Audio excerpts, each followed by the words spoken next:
Assalamualaikum warahmatullahi wabarakatuh. Perkenalkan saya Dini dari tingkat 1A, Prodi D3 Keperawatan dengan NIM PO 71202297. Sumpah Pemuda. 1. Kami, putra dan putri Indonesia, mengaku bertumpah darah yang satu, tanah air Indonesia. 2. Kami, putra dan putri Indonesia, mengaku berbangsa yang satu, bangsa Indonesia.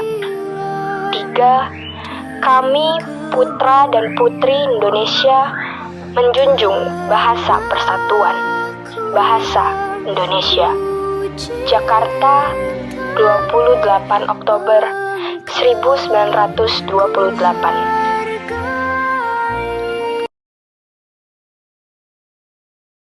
Baik, di sini saya akan menjelaskan tentang Sumpah Pemuda. Sumpah Pemuda merupakan sebuah tekad dan semangat para pemuda-pemudi bangsa untuk menegakkan kemerdekaan bangsa Indonesia dari jajahan negara asing. Sumpah Pemuda tercetus pada 28 Oktober 1928 di Batavia, Jakarta. Sumpah Pemuda tercipta dari Kongres Pemuda II yang diselenggarakan 2 hari, yaitu 27 sampai 28 Oktober 1928. Situasi tersebut yang menjadikan setiap tanggal 28 Oktober diperingati sebagai Hari Sumpah Pemuda. Dalam pertemuan yang berlangsung pada 27 hingga 28 Oktober 1928 di Jakarta, menghasilkan 3 isi Sumpah Pemuda, yaitu kami putra dan putri Indonesia mengaku bertumpah darah yang satu, tanah Indonesia. Kami putra dan putri Indonesia mengaku berbangsa yang satu, bangsa Indonesia. Kami putra dan putri Indonesia menjunjung bahasa persatuan, bahasa Indonesia. Adapun tujuan Sumpah Pemuda, yang pertama membangkitkan jiwa dan sikap nasionalisme pemuda-pemudi Indonesia dan seluruh rakyat Nusantara untuk melawan, mengusir, dan menentang para penjajah. Yang kedua, mengukuhkan dan mempertebal rasa persatuan dan kesatuan bangsa Indonesia. Yang ketiga, memperluas usaha-usaha kegiatan agar tercapainya kemerdekaan Indonesia. Yang keempat, menghilangkan rasa kedaerahan yang selalu menjadi penghalang rakyat Indonesia untuk bersatu. Yang kelima, melaksanakan cita-cita untuk mengumpulkan seluruh pemuda Indonesia. Identitas nasional. Identitas nasional adalah ciri khas yang dipunyai oleh suatu bangsa yang membedakannya dengan bangsa-bangsa lain di dunia.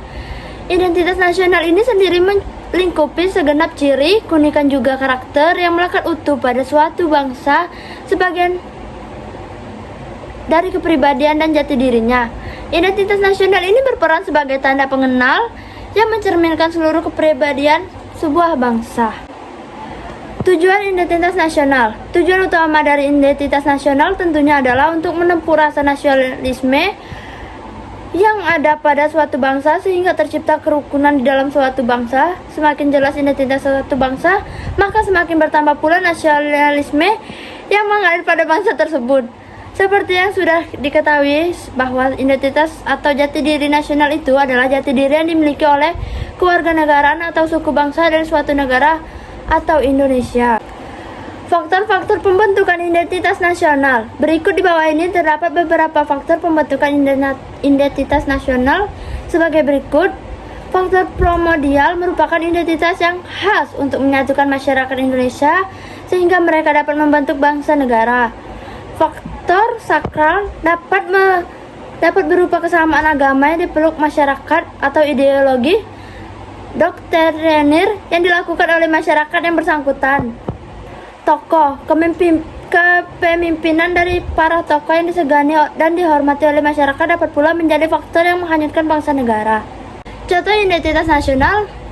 Konsep identitas nasional tercantum pada Pasal Undang-Undang Dasar. Pasal tersebut mengatur tentang identitas nasional Indonesia yang membedakan dengan bangsa lain.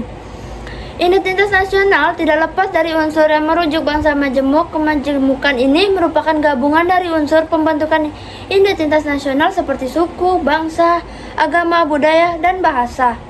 Menurut Winarno, bentuk-bentuk identitas nasional Indonesia antara lain: 1. Bahasa nasional adalah bahasa Indonesia.